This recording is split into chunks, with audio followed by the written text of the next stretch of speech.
Every man, woman, and child remembers the day that Aether first captured their imagination, that gravity became nothing more than an inconvenience. Prepare yourselves, fair citizens of New York, to feel such wonder again. The Helicline Institute of Aeonics is announcing an early Aether Tech showcase ahead of the 1939 World's Fair. So come one and come all, and be inspired. Gaze upon new skyward frontiers and see that there is no alternative to a future amongst the heavens. Looks like it's time. There's no thriving in this city, not in the lowers. They call it that for a reason. Drowning in rain, lost in the shadow of the uppers. But with a job like today's, a girl can hope to finally catch her breath. Just a transport. No guns, no complications, no room for another screw-up. A second chance from a hard case like Mr. Blanc doesn't come around often. I just hope he's not setting me up. But something still isn't cooking right. Mr. Blanc doesn't give second chances to anyone. After that last job went south, he could have tossed me into the well and watched me get torn apart 6 ways to Sunday. Now leaving the station. Someday, I can leave the smuggling business behind. I won't have to worry about backroom deals, meddling tyrants, or pulling pennies from the smoke of a gun. Maybe I could even find a place in the uppers to thrive. Too bad I'm only welcome up here on business. For now. Someday, I'll have a whole place to myself up here. Something entirely mine. No thing and nobody holding me down. Just me and the open sky. Finally free.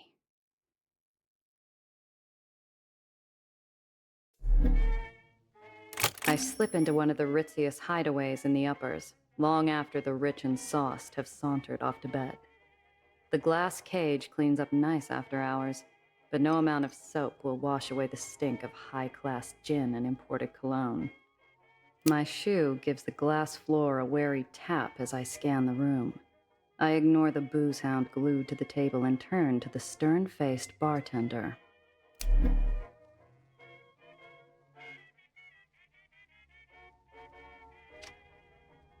As good a mouthwash as any. Might come in handy later, too. The bartender gives me a look as I grab the long-necked top-shelf swill and take a drink.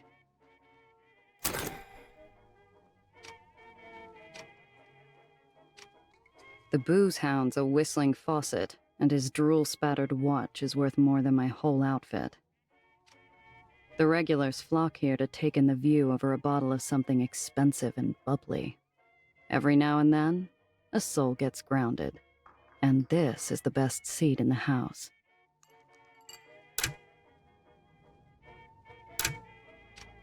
The bartender's eyes follow my hands, making sure I don't get too familiar with a patron's belongings. I approach the counter. Morgan? I give a curt nod without response. Any other gift of familiarity would be wasted. Wilson out? A deep sullenness passes over the man. What can I do for you, Miss Randazzo?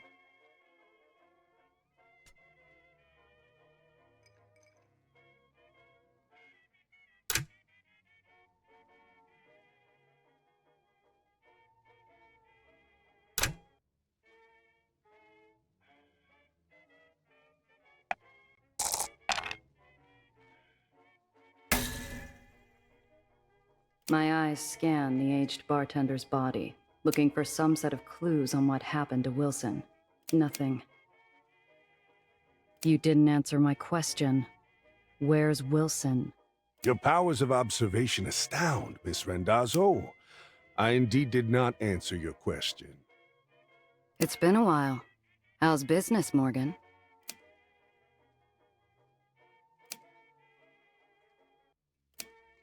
I know that name from the radio. Shame I'll have to miss hearing her live. The glass cage might tolerate my presence during after hours, but its patience runs dry whenever respectable clientele's on the floor. I got a meeting with Mr. Blanc. Let him know I'm here. So soon? I'm surprised. And without your uncle. His eyes meet mine, challenging me to say anything. to reach for my piece, to balk, maybe even cry. I slowly inhale. It's too early to let some high-nosed stiff get his kicks in, so I smile. I'm missing an Apollo Diamond picture to be here, Morgan. Help a girl out. The bartender frowns while he polishes a small tumbler. He's expecting me. I don't intend to make him wait. Do you? That did the trick. He reaches his hand under the counter, slowly. A part of me waits for a fiery roar of buckshot to tear through the mahogany. Instead, I hear a click and muted bell. They'll be with you shortly, Miss Rendazzo. I assume you can show yourself out afterwards. A familiar scent fills the air and blazy smoke drifts to the corner of my eye, drawing my attention to a darkened booth.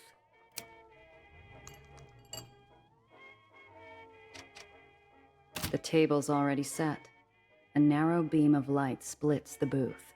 On my side, a glass of my favorite whiskey. On the other, an ember held in the hands of a man more shadow than flesh. Drink. I down the high-class poison. Might as well enjoy it while I can.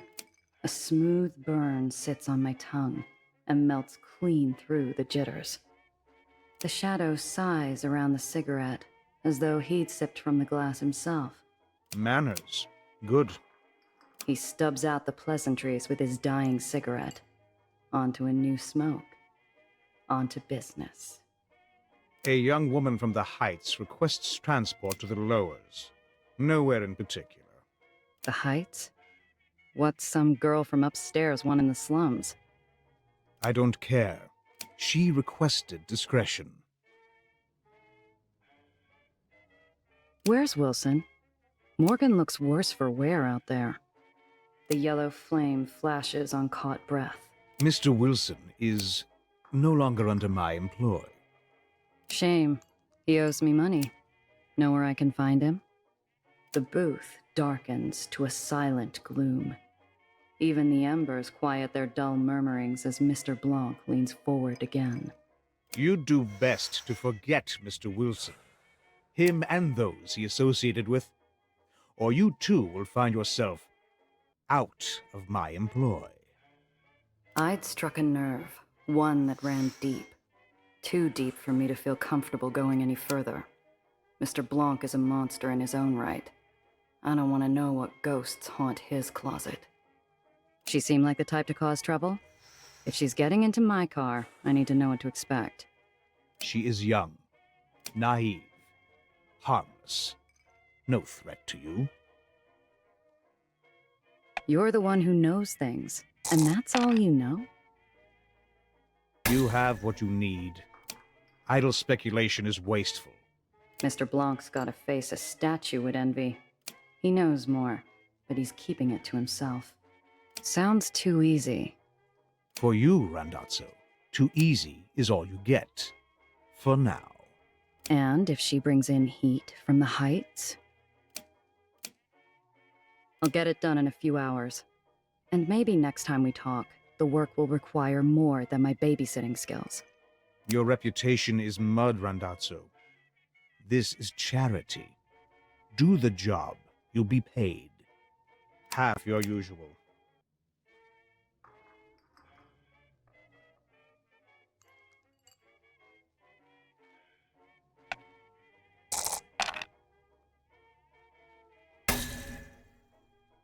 I thought we knew each other better.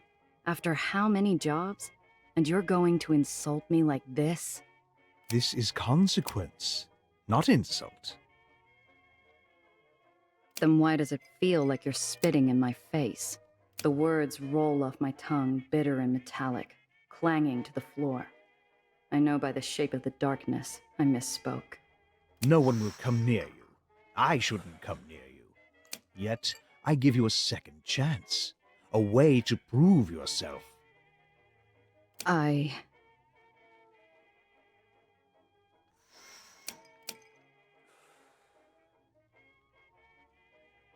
harsh whistle of wind screeches through the floor, punctuating the man's heavy words. Tension ripples down my spine, and I become mute. You will take this job. I will pay even less, and you will take this job. You have no choice. So say yes and leave. He has me pegged. I'm broke without a single lead. Without this job, I don't even think I could last the week before I'd need to call in a favor best left undisturbed. Yes. You'll find her outside, being obvious. Good luck, Randazzo.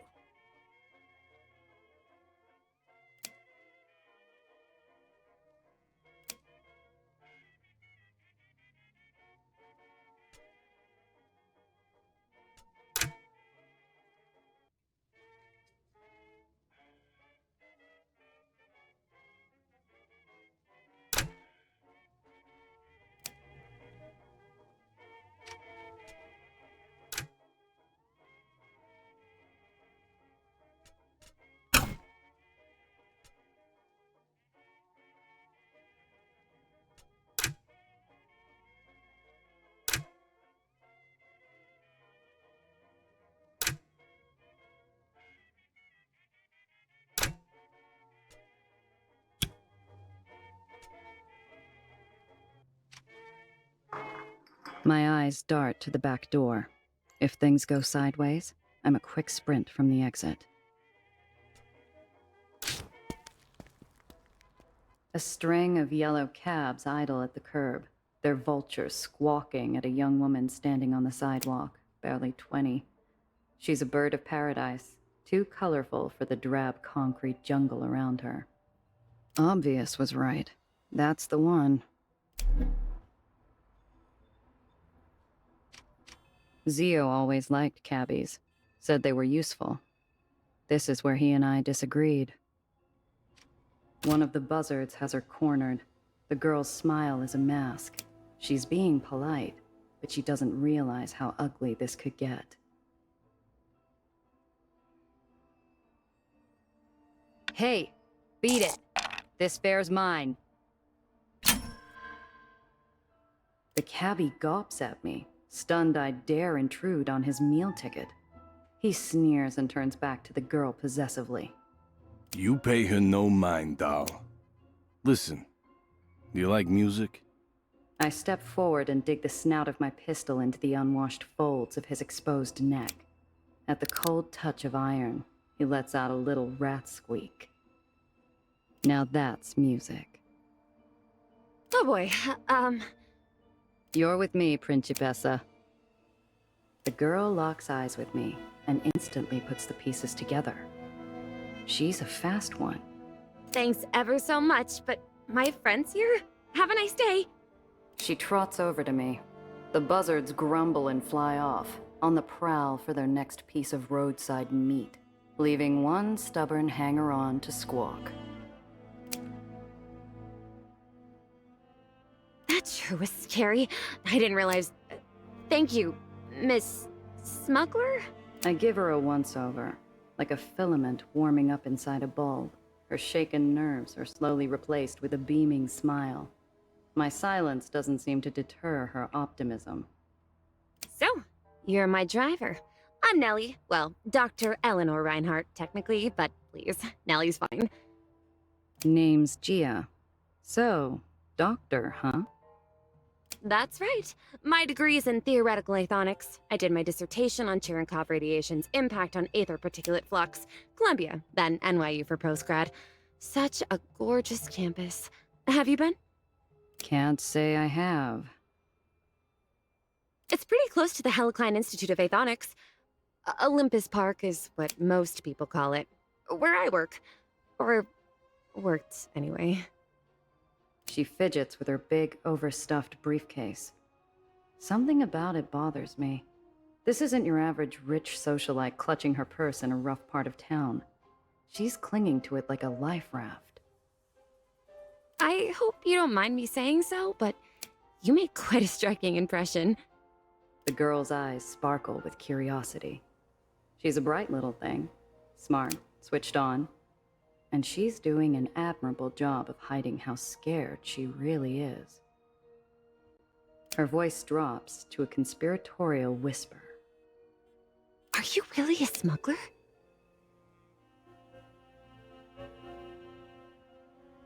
Depends who's asking. Well, I am silly. How does one become a smuggler anyways? Usually not by choice. Wowzers. Uh-huh. My car's this way. Come on. I get an itchy feeling, like we're being watched. This whole thing has me off kilter, like walking into a room without turning on the lights.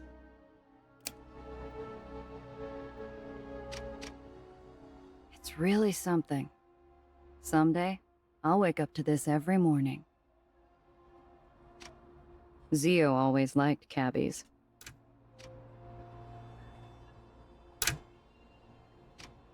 Bet these platforms don't see many folks from the lowers.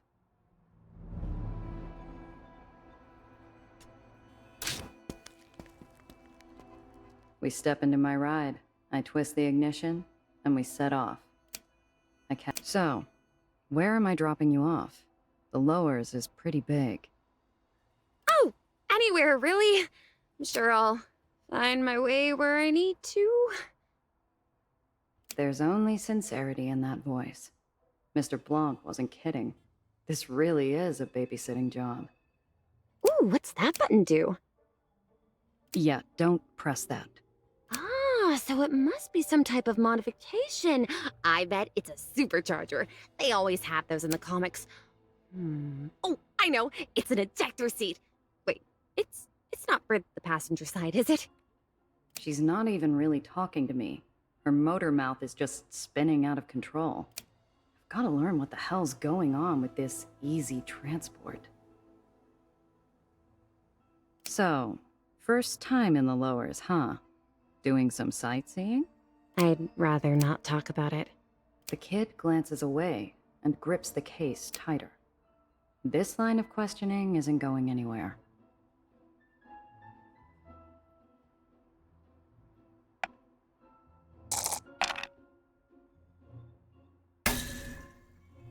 Her shoes are well polished, her hands clean, and the letters ER adorn her briefcase.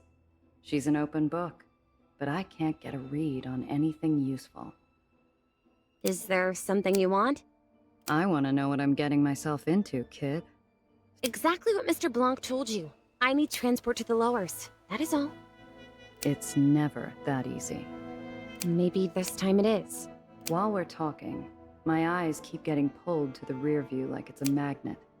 I can't shake the feeling we're not alone. I juke down a couple service paths and hop across an access junction. Sure enough, when we pop back onto street level, the same dark shape is lurking behind us. Hang on to something, kid. This might get bumpy. I pop open the hidden compartment under the dash and point to it. The girl catches on almost instantly, and there's only a moment of hesitation before she shoves her briefcase inside.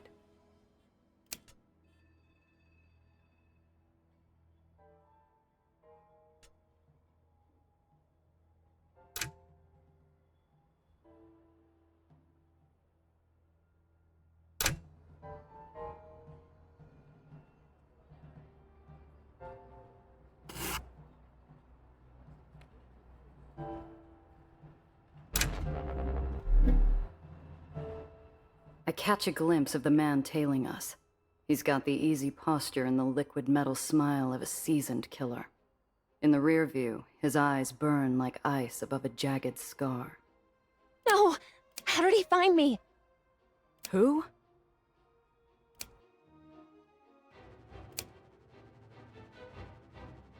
Nellie? Who is that?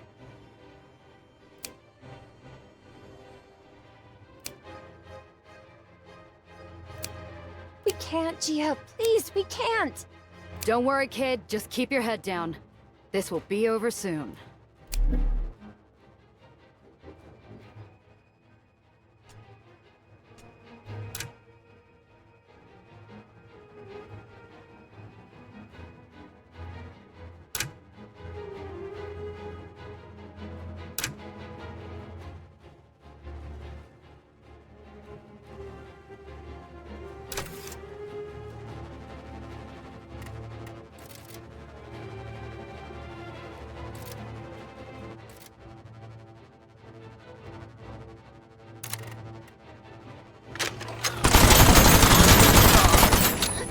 Get down to my fenders!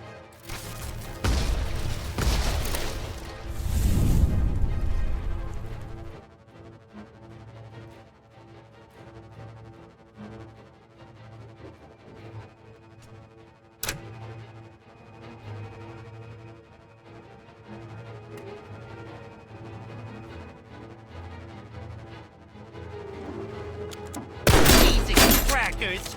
Not my automobile!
Another notch on the dash.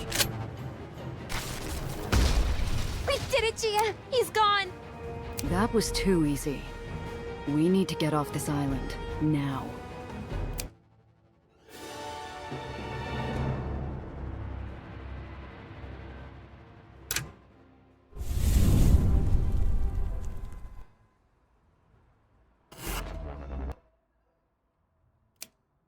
I got my papers. Verified this morning by...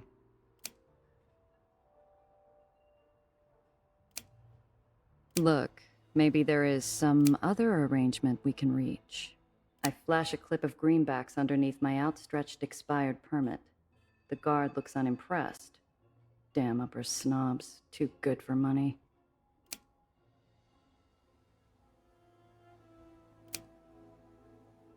He waves me on, and I drive towards an open...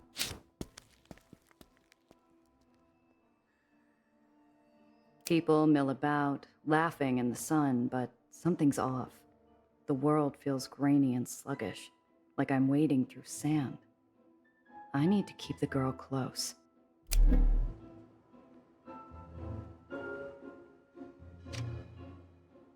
We're killing time in a sea of hard limbs, well-used pocket watches, and dull chatter, waiting for a permit. Bureaucracy moves slow in the uppers without the right type of love to grease the wheels. Gia?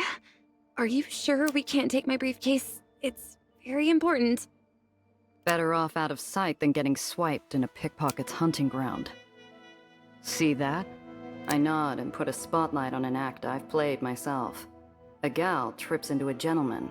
The gentleman goes to help her. And the bag he's briefly forgotten about glides away in the hands of her partner. Jeepers! Oh, that poor man. We should do nothing. Right now, we keep our heads down and avoid bringing attention to ourselves. Oh. Look, no one's prying my stash open, and I've got an eye on the car. Besides, we'll be back in the Chimera in no time. Right. We're... what's the phrase? Staying low. I'm just worried because... oh, Gia, look! Cotton clouds! Oh, I haven't had uppers candy in years. The girl runs off. Leave.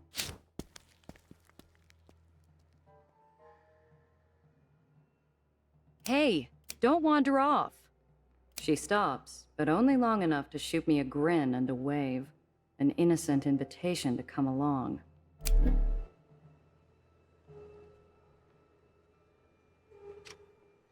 The girl seems determined to stay obvious.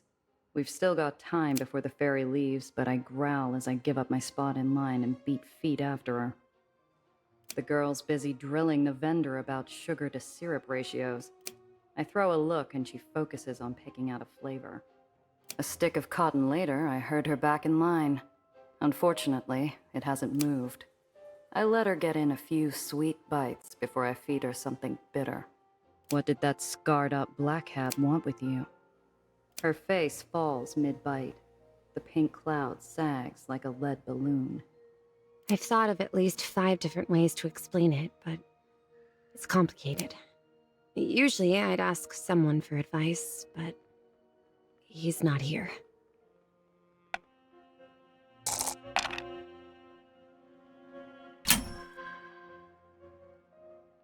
You knew who that was. You'd seen him before.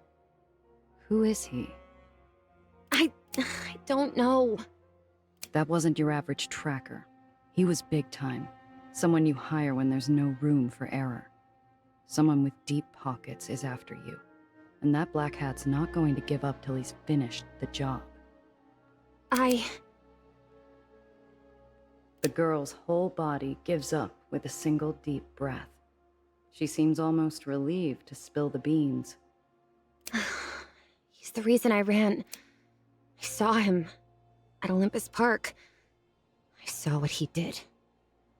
And I'm guessing he didn't want any witnesses. Gia, I don't know what he's going to do. Nothing is what. Not while you're with me. She perks up at the small glint of hope and I give her a half-hearted smile. It's one thing to deal with a tracker, but if this guy is a hired killer too, I need to be more careful. Look, kid, I got shot at for you. I was told to expect a simple transport, and now I'm stuck looking over my shoulder. You owe me a whole lot more than it's complicated. What's in the case? I'm sorry. You're right. And I'm sorry you got shot at. It's my research. It's very important, but I don't know why anyone else would want it. I give her a side eye. I need the whole picture, but all I'm getting is an unfinished canvas. It's the well. What about it? So a bodega sign falls off and disappears every now and then. Neighborhood's already coming to pieces anyhow. It's expanding. Getting bigger. Stronger. It's going to get bad, Gia. Really bad. You're pulling my leg. No! I swear, Gia! The car!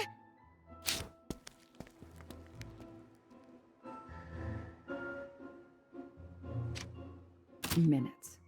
I'd only taken my eyes off the car for a few damn minutes. Time stops long enough for me to catch the tail end. The glare of green lights, the lift of red-white metal, and the blur of a black hat. They took my car. Gia! My research was in the car. What are we going to do? We're going, now. Ferry's here. I know a place we can hide on board, but we gotta move. But... No buts, kid. Move. If they've got the car, we've got to assume they're on our tail. We stick to the plan. Get to the lowers and hole up somewhere safe. After that, we're gonna figure out how you're getting my car back. The hole is a barrenless refuge, rotting and hidden in a forgotten corner of the city. It offers sanctuary to every soul who finds freedom at the end of a gun or the bottom of a bottle. It is the safety of the shadows. Oh, is this your hideout, Gia? It's like a pirate's cove or a raider's den. More like a sinkhole. Watch your step, kid. You'll sooner run into a back alley mugger than a swashbuckler out here. So, what's next? We need to formulate a strategy. My place. I need a drink. And you need to finish explaining what the hell got my car stolen.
Finally, the first drop of real sunshine all day.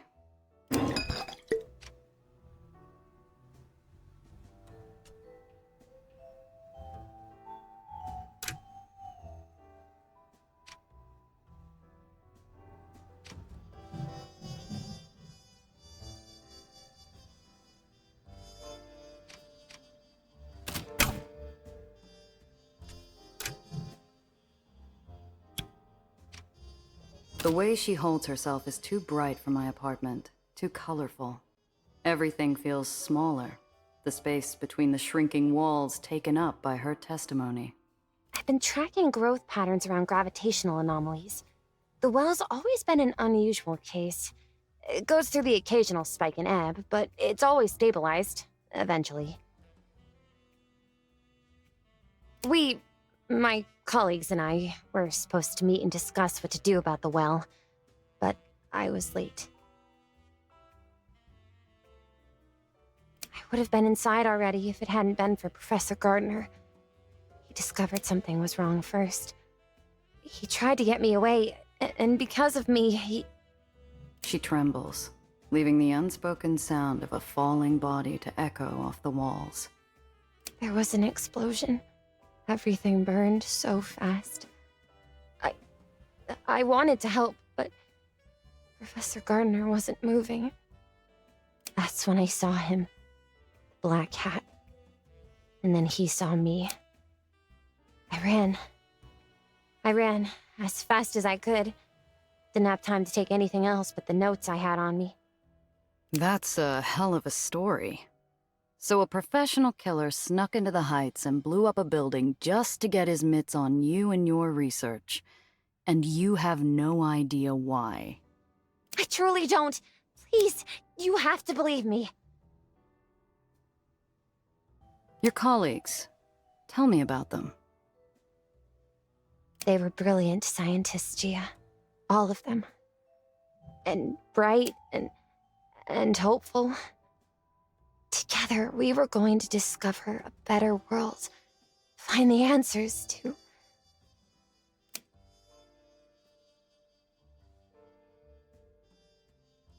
And they were kind. Alistair, Professor Gardner, especially. He always looked out for me. Even when I first showed up. A 16-year-old with a half-packed suitcase and too many questions. He always tried to help. Right to the end. Your kind have been coming down here for years. They do some tests, make a big spectacle of themselves, and conclude that it's mostly harmless. Nothing more than clouds or a bad storm. That's the thing! It should be nothing more than a cloud or a storm. For crying out loud, it's not Jupiter's red spot. Something is causing it to persist and expand.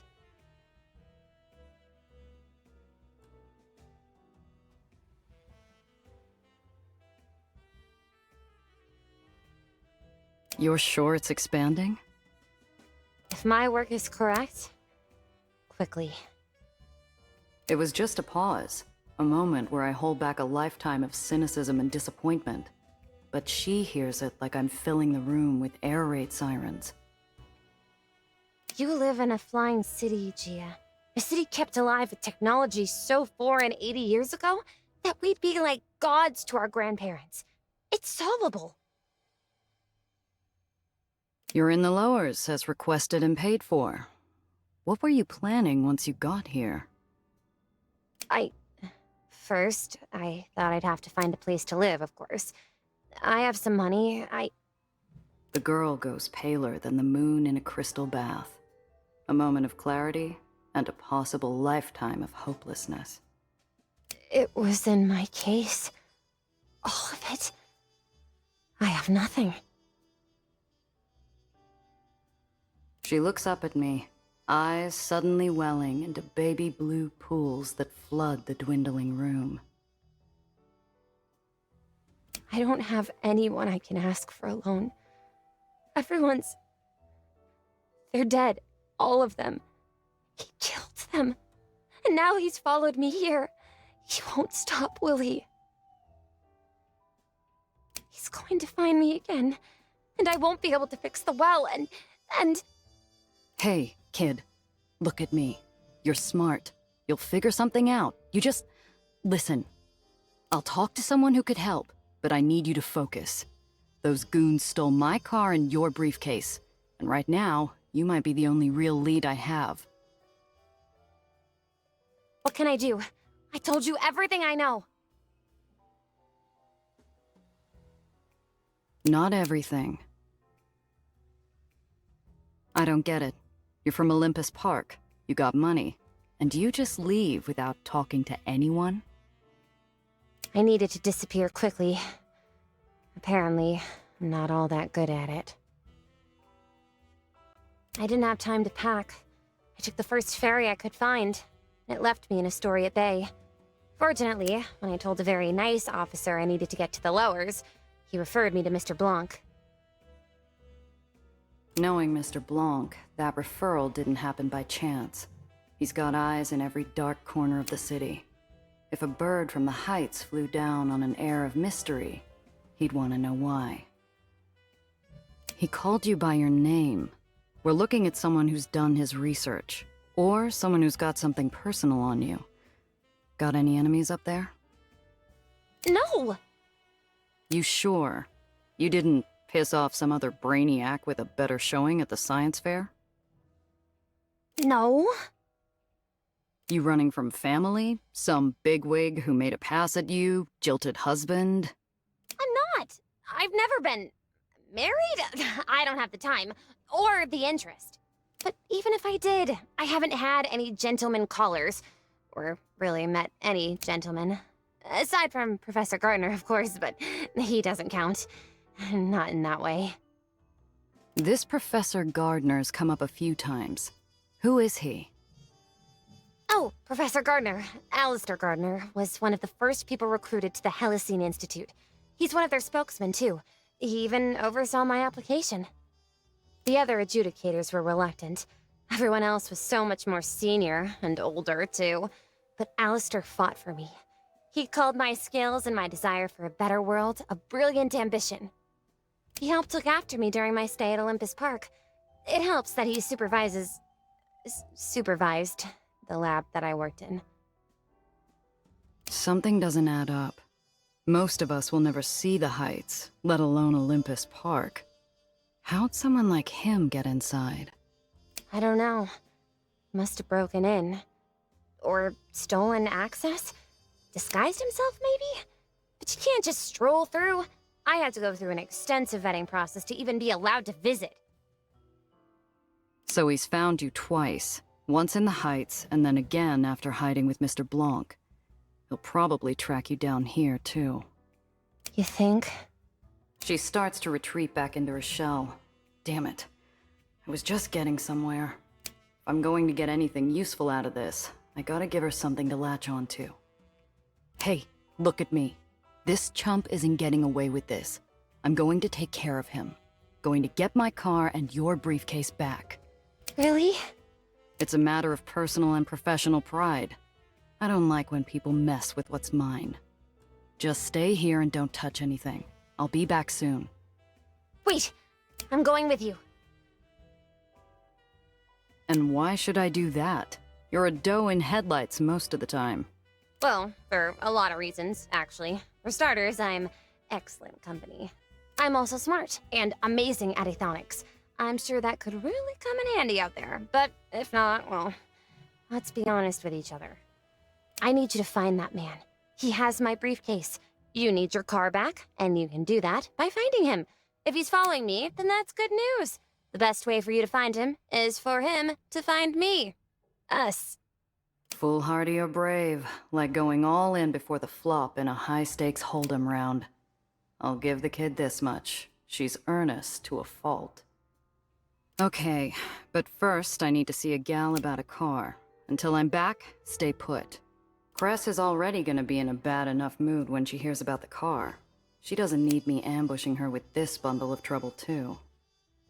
Cress Carter is the only person in the hole who could sell me something with 4 repulsors and a steering wheel. Only one issue. I'm broke. Fortunately, I have something more valuable to her than a wad of cash. If there's anything that can soften bad news and a steep ask from Cress, it's fresh vinyl with a smooth baritone. I second-guess leaving the girl idle in my room. She's the curious kind that could find trouble with her eyes closed and feet tied. I don't live like royalty, but I got a few shabby creature comforts around. Maybe it's enough to keep the girl's hands busy. Try one of these. Cloud Captain never fails to cheer me up. Oh, thanks, Gia. She starts to flip through the pages as I leave, her eyes landing longer on the page with Cloud Captain's devilish smile.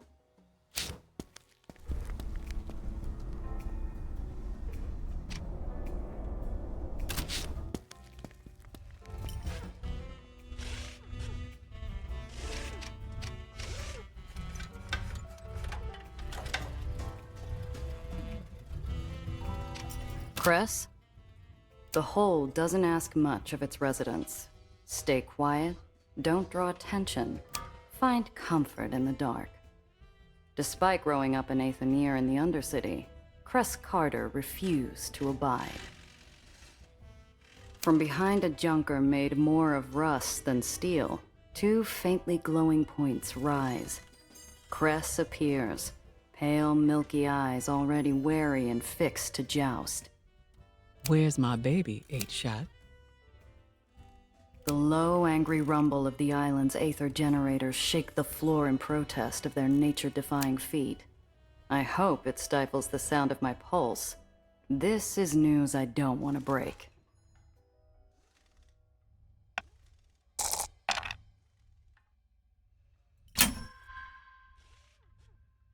Yeah, about that.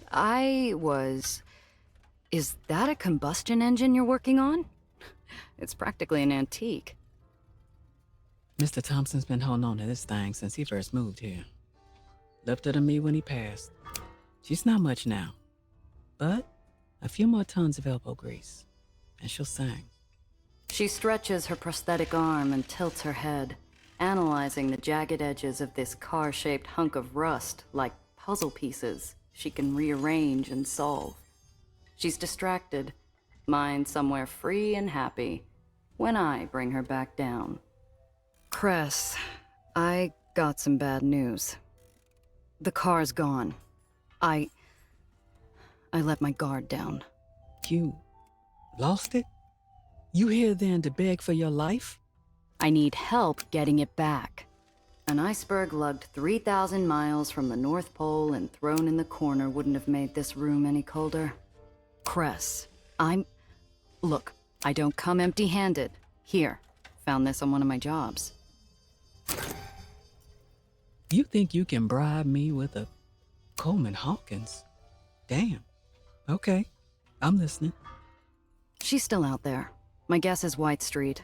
The thief was after something in a hidden compartment, and they won't get it open without help. White Street will take apart anything if they get to keep the parts. I'm listening for an apology, Gia. That wasn't just your car. It was hours, days of my blood, sweat, and tears to make it work. You think I don't feel bad enough as is? I'm sorry, Cress. It's this job I'm on. This client, some hotshot's after her. Same punk who took the car. Apology accepted, if you get our baby back. Now, this job. I thought you were taking things easy still. Honestly, surprised you found work at all. It's only been a year since your uncle died. How you holding up? Work's dried up. Even the easy jobs that no one wants. What I can get is barely enough to get by. Have you considered calling in that favor Needles owes you? He's working in White Street now. Pretty sure he could get you a job if you need it. Here, he's been busy lately. Needles? I'm not talking to that prick, not in 100 years. Not sure who would shoot first if we saw each other again. No, Cress, not him. Wait, are you keeping tabs on him? You're not the only smuggler that's good at what they do. He's also one of the few who still runs in White Street. Aether over there don't have many options, especially with that tyrant and his constant wars. War in White Street wasn't new, and it wasn't worth the small talk, or the bad memories that come with it. It's this client. There's something off about her. Off? How? Can't place it yet. Too many questions. Doesn't help that she's from the Heights. Well, there's your problem. Anyone who lives that high up has a screw loose. Not enough oxygen. Shouldn't trust any of those airheads. I might have to if I want to get my car back.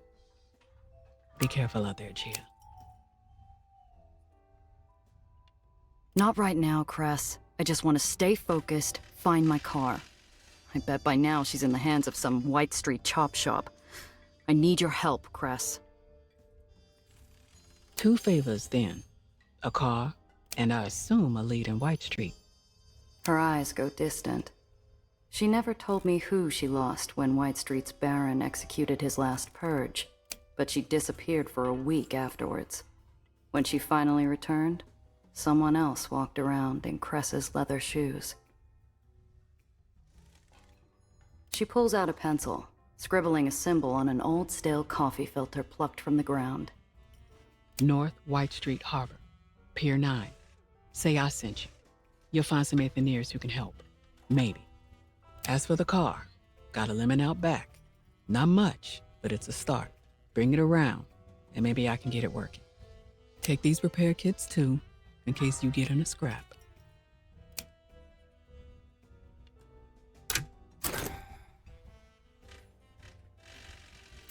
Thanks, Cress. Yeah. Also, Gia, don't be an ass. I'll hear about it.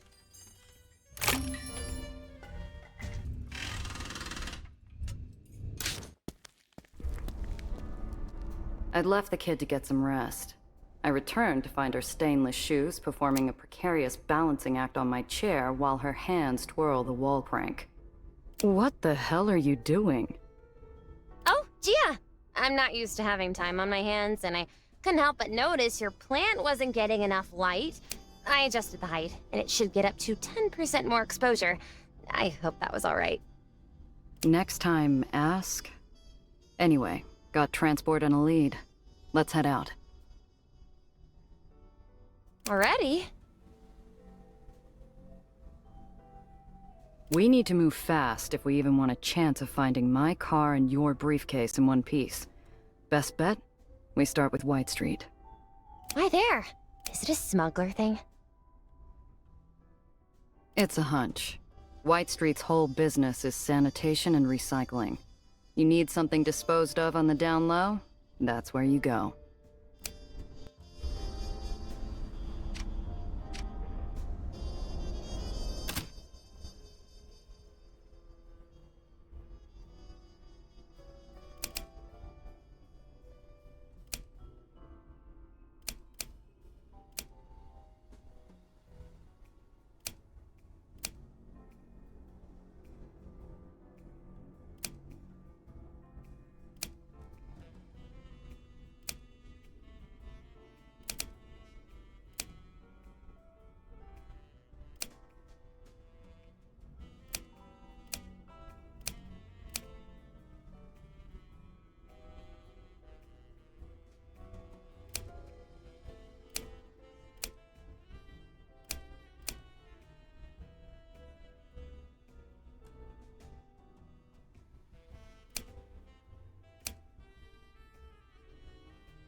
I don't believe in vengeful spirits.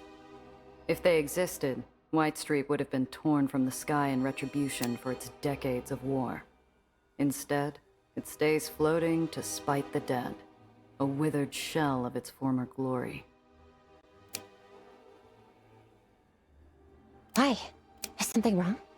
Where would I find the time, kid? Or the heart to fill your head with graves of ash, islands on fire in the night, the thunder of war in the skies? That was years ago. But not yet.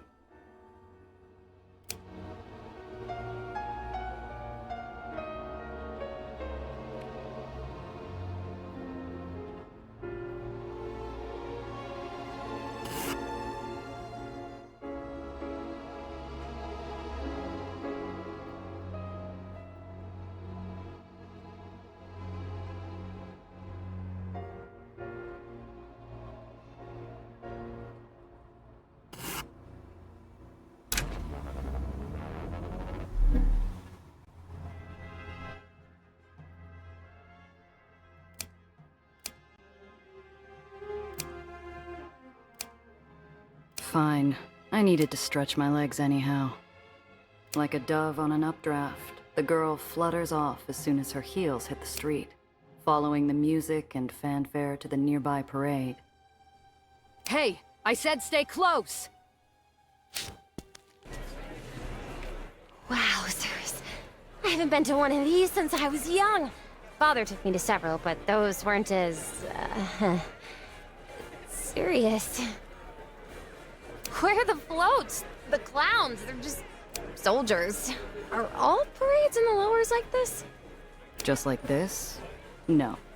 Each baron has their own flavor of showboating to distract from how bleak life is down here. White Street's just eager to march and flash their guns around. Something big must be going on. Do you know what's happening? I'm not sure what this is. White Street has been bleeding territory, money, and men for over a decade in its wars with the surrounding barons.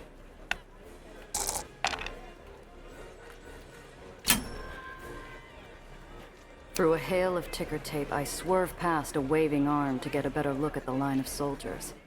Spotless uniforms, polished guns. A show of strength that White Street hasn't been able to afford in years. When did they fill their war chest? Hey, pal. What's the occasion?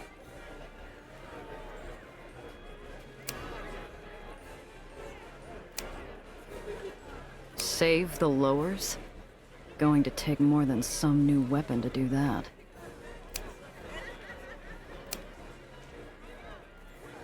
He applies more plaster to his smile. I glance around. He's not the only face in the crowd straining to keep the corners of their mouth upright. The cries of support echo emptily. The banners flow without enthusiasm. Like stone pushed through a sieve, the crowd forces out cheers for a devil clad in white. Is that the Baron of White Street? He must be really popular. That's Eli Tillinghast. Calls himself the General. They cheer because if they don't...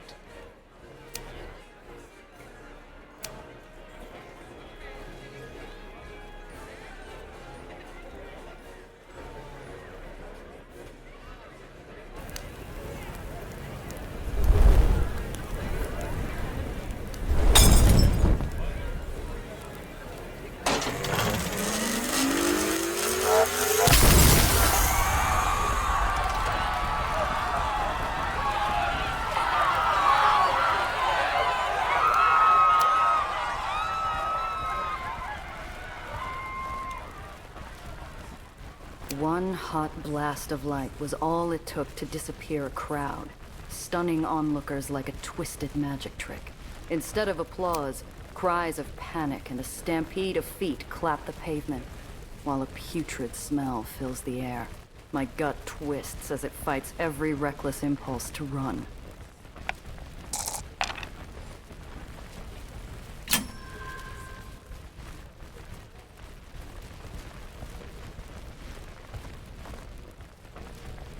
A few onlookers run from the scene. My feet are 2 steps after them before my senses yank me by the shoulders. Eli Tillinghast doesn't tolerate desertion from anyone. The crowd seconds from dissolving into a frenzied swarm. If I don't grab the kid and move, we're going to get trampled flat. However, we're saved by an unlikely savior. Hold! The Baron of White Street stands, gloved hand extended. Despite fear and panic, the crowd obeys, frozen in place by a gentle, assuring gesture. Let the procession continue. The music starts back up, and the world moves on Eli's command. Coerced cheers rush to fill terrified silence, while marching boots blot out the scorched earth. The days where White Street bled tirelessly to save a debaucherous world have come to an end. We will bleed no longer. Our enemies will tremble before a weapon they cannot resist, a weapon they cannot overcome. We will demand our rightful place in the sun and rid the shadow of chaos from the lowers. We are just. We are strong. We are unsullied. He pumps his fist and the crowd answers with a deafening cheer. With all eyes back on the General and his grisly procession, I look for Nellie.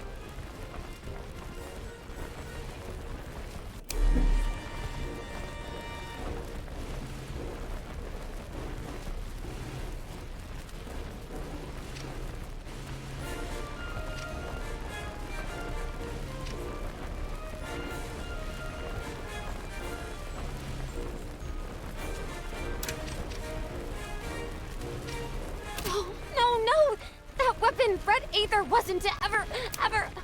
Oh, gee, those people. Those poor people. You recognize it? What the hell was that thing, Nellie? It was never supposed to get out. Never. How did it get out? How? She buries herself in her hands, breathing hard, wishing with every strained muscle that this nightmare would end. A part of me wants to join her. I can't stay here, Chia. We have to go. We can't. Not without attracting serious attention. You saw what happened. If we get caught sneaking out, we'll get shot. Chia, please. The kid's bloodless face moves me to glance down the procession line. The tail end's in sight, but the miserable sound from the girl has me second-guessing how long her nerves will hold.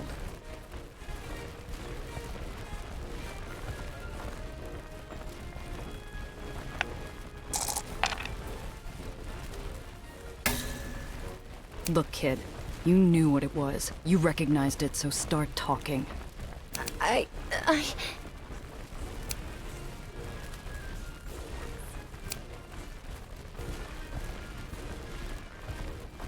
We have to wait the parade out. Hold on just a while longer. I understand. The sound of lockstep boots thumping asphalt finally fades into the corpse-stained wind, and the crowd, released from their mandated joy, finally begins to disperse. Silence finds its way back into the world. All at once, the poor kid's nerves crumble like a paper cup, spilling her insides all over the now vacant street. Take it easy, kid. Slow breaths, all right? Let's get out of here. Now, please. Yeah, we're done.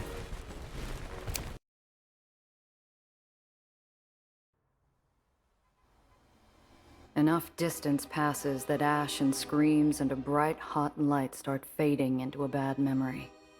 Nellie breaks the silence.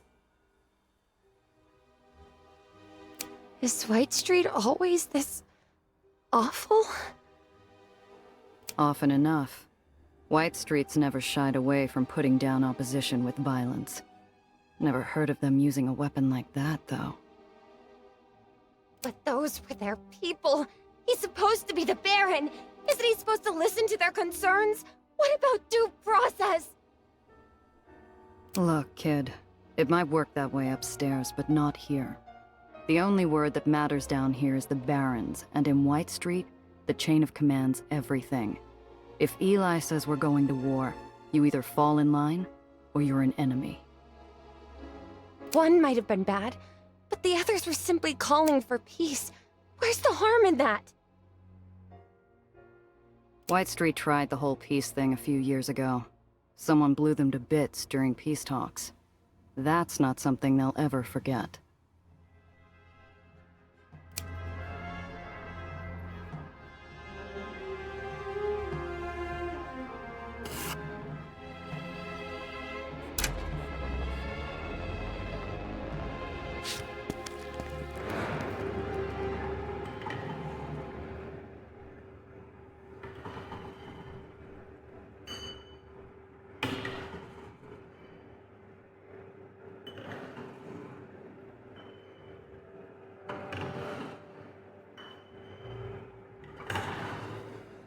It's around here somewhere, hidden.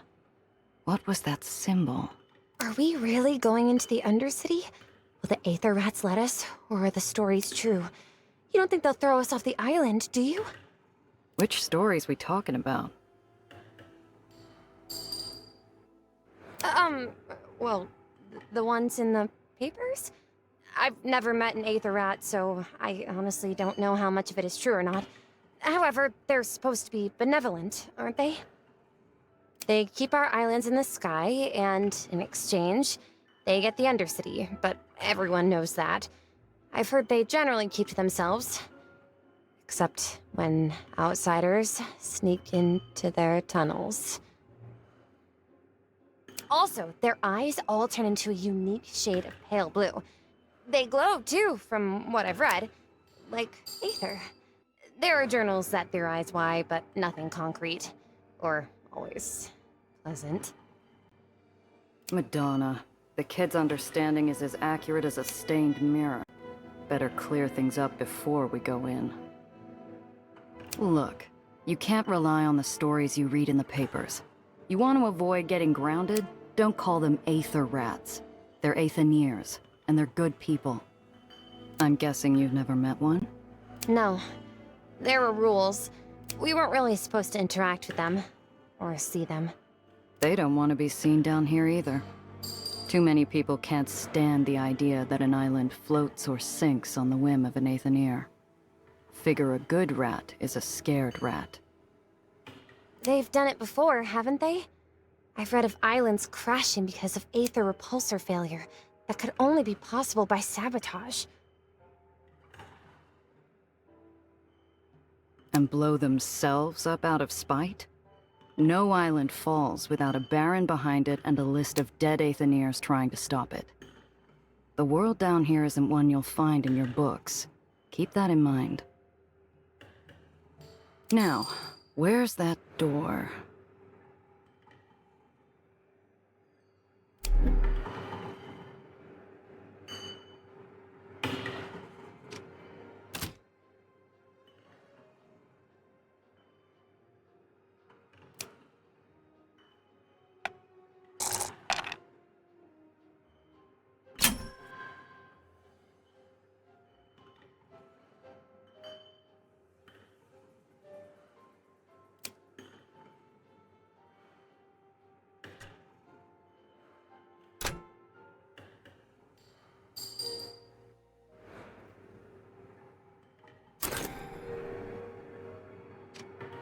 Careful strokes of paint form an innocuous symbol of a rat matching the sketch Cress gave me.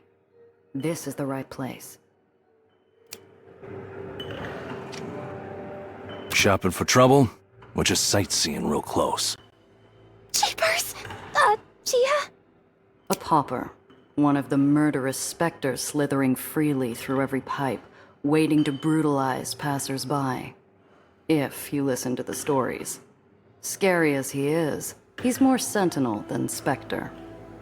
Looking for you, actually. We're friends of Cress Carter. She sent us to ask about a missing car. Cress Carter? Strange.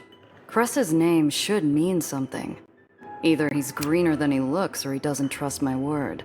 I might need something to loosen his tongue.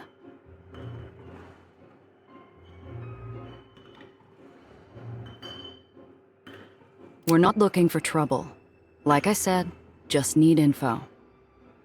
Could be a couple of terriers and maybe some topsiders looking for some fun. Just look at her. And if either of us were terriers, you and I both know this conversation would have gone very differently. You're right, she doesn't. Too shiny. Looking to see how the other half live, eh, sweetheart?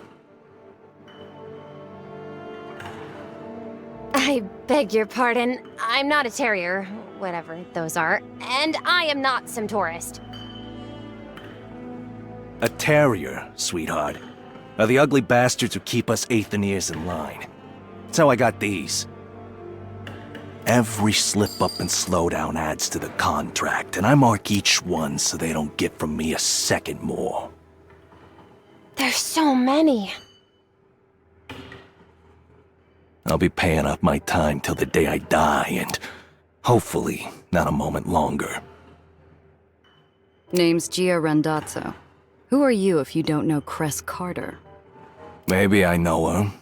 Don't know you. Neither of you.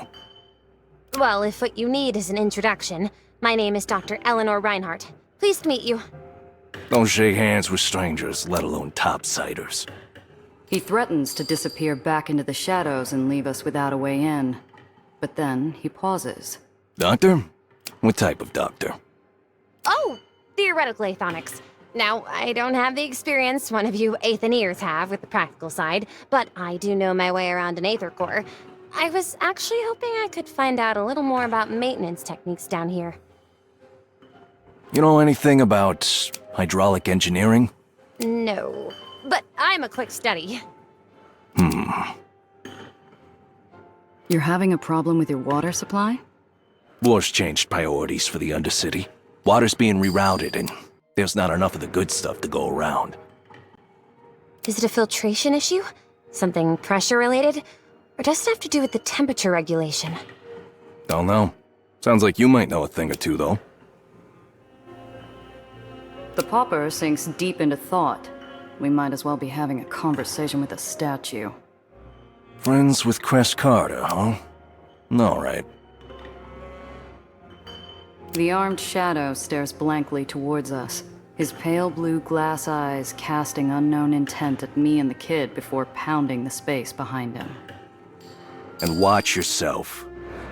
He melts back into the industrial decay behind him, never once taking his eyes off us, his disembodied voice echoing out one last time. Or you'll see us again real soon. Every darkened cranny becomes a potential peephole while we stand there. Like walking to confession blindfolded in a packed cathedral. I can feel hundreds of unseen eyes watching, waiting for a single misstep.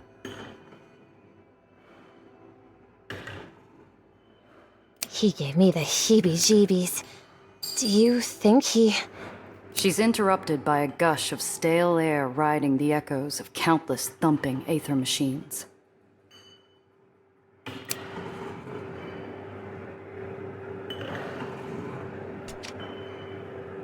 Topsiders? Why are you here?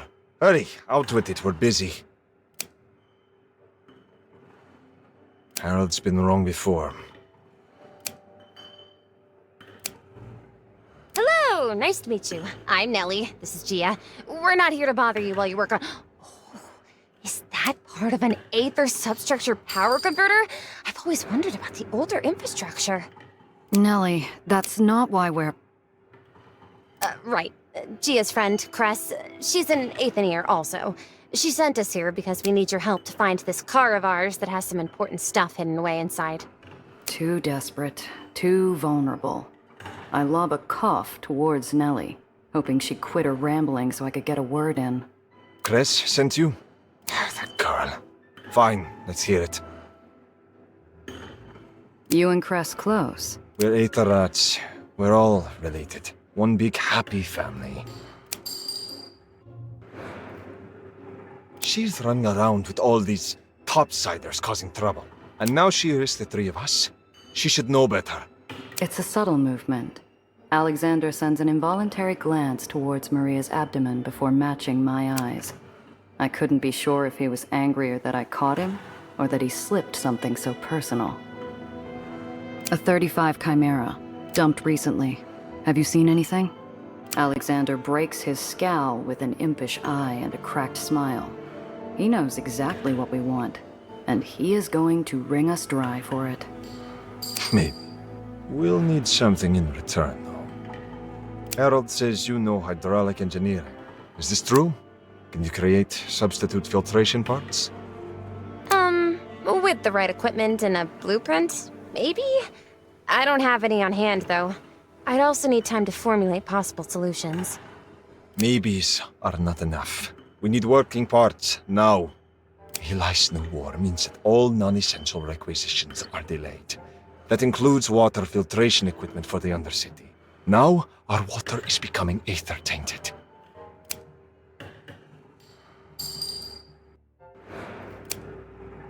That's terrible.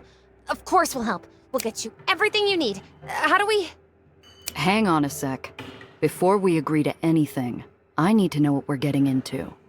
How much is this info going to cost me? Water filtration parts, new ones.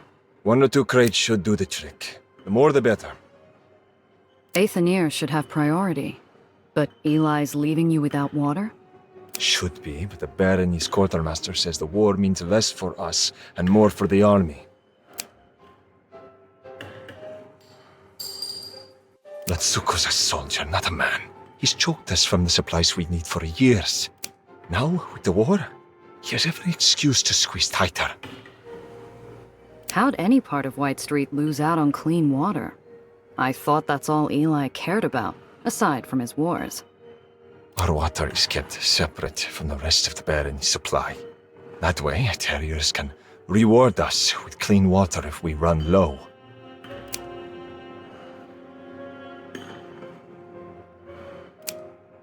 Why would Eli risk the lives of his Aetheriers? You keep his islands afloat. If you all start falling sick, his islands are going to start dropping too. We've asked his terriers the same question. All we get back is, get back to work. You'll have those parts, but I'll want to know where my car is as soon as we're back. Don't trust the quartermaster. And watch yourself around the scrapyard. It's a dangerous place.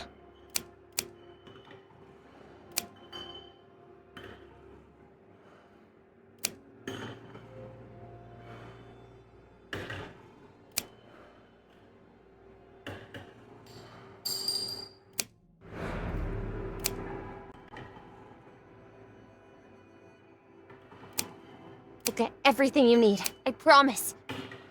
Poor kid. She has no idea.